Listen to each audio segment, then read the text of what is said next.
رفيجي قال لها أنفيش يسلمي عنده له ماكر طيور بسلمة وليا شبك بوشين يهدي على قديع.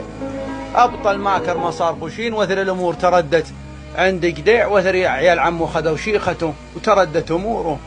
صار عقب 3 سنين أو محارين صار بالماكر له شبك انت يا أنفيشي بكله له طير وجابه. ويوم جاء يبي قديع ولي والله ما من بيت قديع. نشد الرعيان عينت والشيخ قديع. قالوا متى علمك؟ وقال والله لي حول 3 سنين. قالوا ما من شيخ شوفك أخريبيش هذا. قال هذاك قديع. يقول يوم جاء يقول يا والله حالة ما تصل الصديق.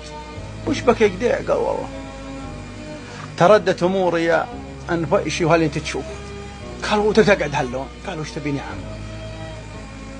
قال دور لك منسب من مناسب العرب قد يلا يجيب لك ولد يسرك. قال والله يا أنفيشي ما من عمر يحمل يجيني ولد أنا أشوف فعله عقب عمري هذا. قال يسرك لو أنت بقبرك. ليه والله الأيام اللي راحت عيال عمه معشل له ضيف وطاردين الضيف قال ما يعشي وكبين زدره ويقول تعش عند الرجال اللي تدير العرب هذا ما يعشي أحد. وجايين بنته لاقينها تروي وطلعين زرنا من وراء ثوبه ولاقين زمله على الماء وطاردين زمله ومشربين زملهم وطاردين زمل قديم. المهم انهم بالحيل مثلين على نفسي. قال انا بشير عليك لك شور. قال وشو؟ قال شوف ابن علي السمن العرابي امير حايل عندها الخنسة خطبه عبد الله بن هذال شيخ مشايخ عنزه وجاي خطب منه وقال خبله وهو ما يبي يجوز الاجنبي. وقال عبد الله بن هذال لا والله انا احسب انها صاحيه وبيها ولا صارت وهو عذر ما هو وتراه اللي جيت تخاطب منه يبي يقول خبله لا تخليه. جاء قديع يقول جاء على حايل هذا ابن علي عشاه وضيفه. يوم اصبح قال وش عندك يا قديع؟ قال والله جاني ادور لي خياله. قال خياله ليل ولا نهار؟ قال والله لا خياله ليل. قال والله يا قديع عندي لي بنيه والله خبله والله ما تقرن ثوب. قال والله يا ابن علي ما دام انا حي انا سترها قلت انا مت وانت حي استرها. جوزه وجابت جاء العلم جابت فاضل ولي والله هذا المبشر بحايل عند ابن علي. قال ابشر جالك ابن اخي وسموه فاضل. قال متى ترجع على الشمال؟ قال ارجع عقب باكر وباكر. قال لقيت ترجع مره.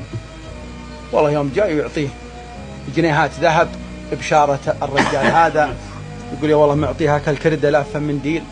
قال هذه تعطونها ابن اخي ليعتبر عطوه عاش. جت الهديه يقولوا علجت بالواسطه البيت. يقول يوم جاء عمر الولد 13 قال يبا. قال نعم. قال انا اشوف الرجال يضيفون وحنا ما نضيف. قال تكبر وتضيف وانا ابوك. كل يوم جاء عمره 14 قال يبا حنا بطرف العرب ليه ما حنا بوسطهم؟ قال تكبر وتوسطني من العرب. كل يوم جاء عمره 15 يقول لي هذه البغله جايه من اسطنبول تجيب الذهب وتجيب لها للنقره اللي على هالقطار يعطونهم اياه علشان يحمونا ويفكونهم من البدو. قال هالبغلط هذه وش هي؟ قال هذه ذهب تجي هدية من اسطنبول لشيوخ العرب هاللي على هالدرب. قالوا ليه وحنا ما حنا من الشيوخ؟ قال لا والله هي اول لنا ما عاد اخذوها عيال عمك. يقول يدلي عيال كرد هالولد يقول يفكها من المنديل. قال وين تبي؟ قال ابي يمهم البغلط عندهم. يوم جاي يقول يا والله 7 يفرشون زوليتهم وكابين الذهب بيتوزعونه. قال يا عيال ابوي خشير لكم بهذه. قالوا بس توكل على الله نقطع رجيبك الحين. يقول وال6 يتم عليها. قال والله يلي يقوم منكم ولا يلحق. حنا انتم مرعيين واللي منا يرعاكم بعد الله. ضف الذهب ويضف الذهب على بيت قديع. يبني البيت يذبح جزور ويعيد الوجه الله.